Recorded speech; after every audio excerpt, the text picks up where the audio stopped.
Marco ran a small online leather goods store out of Milan. Hand-stitched bags, belts, wallets, the kind of things a person carries for a lifetime. All of it sold through the website he had built himself. Like everyone, he had bolted on the normal tools. Analytics to see his visitors. A pixel for his ads. The standard cookie banner his shop platform came with. He assumed all of that was simply handled. The letter came as an email from a law firm on a gray Milan morning. Dear Mr. Ritchie, we represent a resident of the European Union who visited your website. Before they gave any consent, your site sent their personal data, their location, what they browse, to servers in the United States. Under Europe's privacy law, the letter said, transferring people's data like that without a lawful basis is illegal. It named the culprits. Analytics that phoned home before consent. A pixel that shared activity with a third party. A cookie banner that set trackers before anyone ever touched it. The fines, it warned, can reach 20 million euros, or 4% of a company's worldwide revenue. Resolve it in 30 days, or a formal complaint goes to the authorities. Marco had read about those fines in the news, the ones in the hundreds of millions.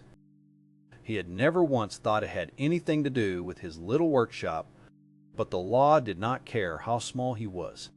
It only cared what his website actually did. So he ran a scan of his own site and watched.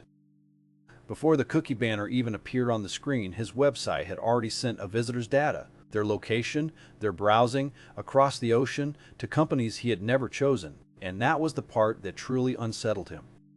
He had done the responsible thing. He had a cookie banner.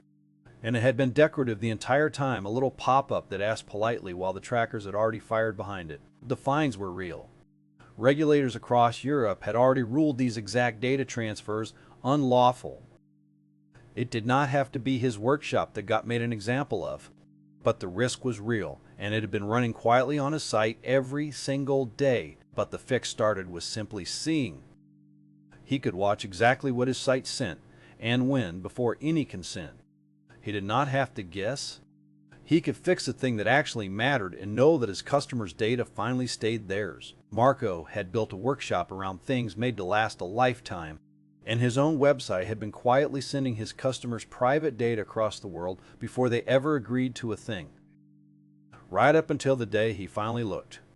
Don't let this be your story. Forensic Consent. See what your site sends before consent for free at ForensicConsent.com. Check the description for more information